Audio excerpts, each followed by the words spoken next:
Halo, selamat pagi. Bertemu lagi dengan saya Rijali.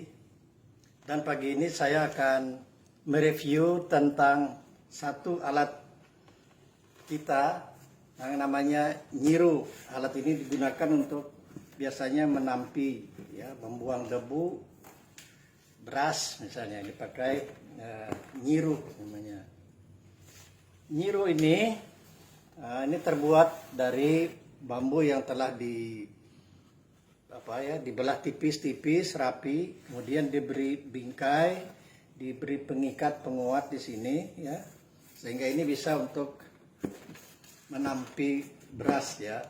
Ini menampi seperti ini, makin kuat letupan ini biasanya itu tanda orang mahir menampi, ya.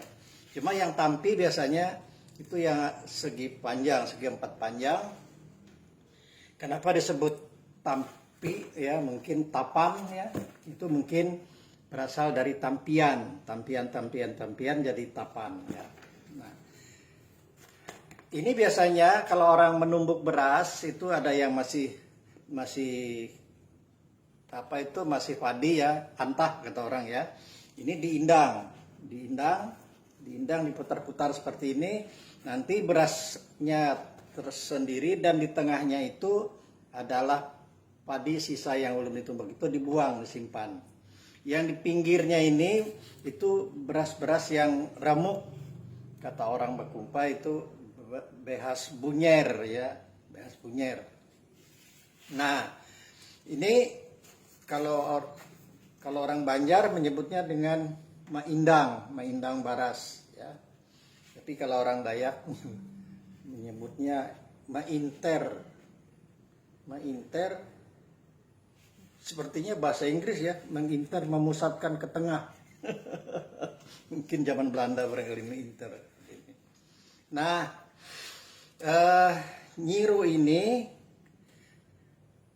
banyak gunanya selain dari maindang beras atau mainter behas tadi, itu untuk menjemur.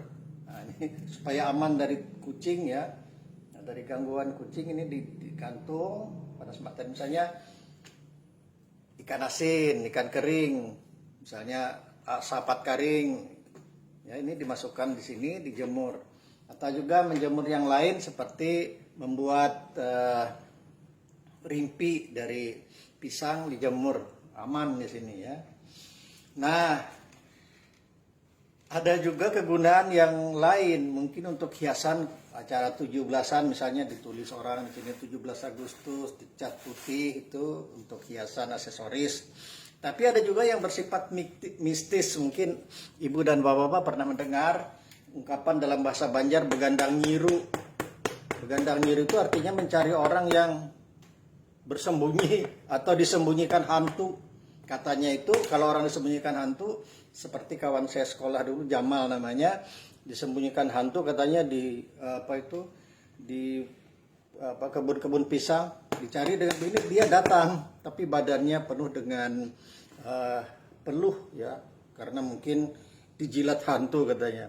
Jadi kalau di begandang nyiru ini, gendang nyiru ini lebih nyaring dari dentuman meriam, kata mereka. Betul atau tidak?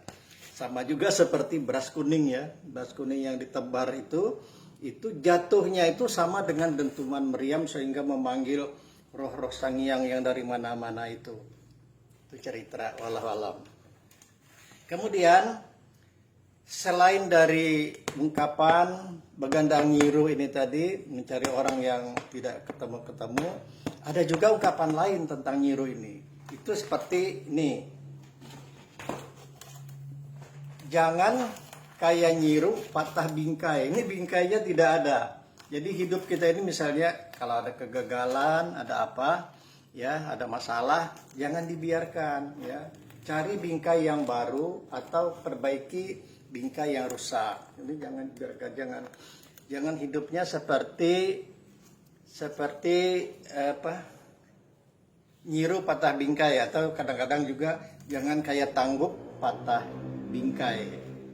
Jadi ini besar sekali ungkapannya ini bagi kehidupan. Jadi kita jangan sampai membiarkan sesuatu yang sudah berlalu ya. Apalagi hal itu yang sudah kita jangan sampai patah hati dalam usaha dan dalam apa saja.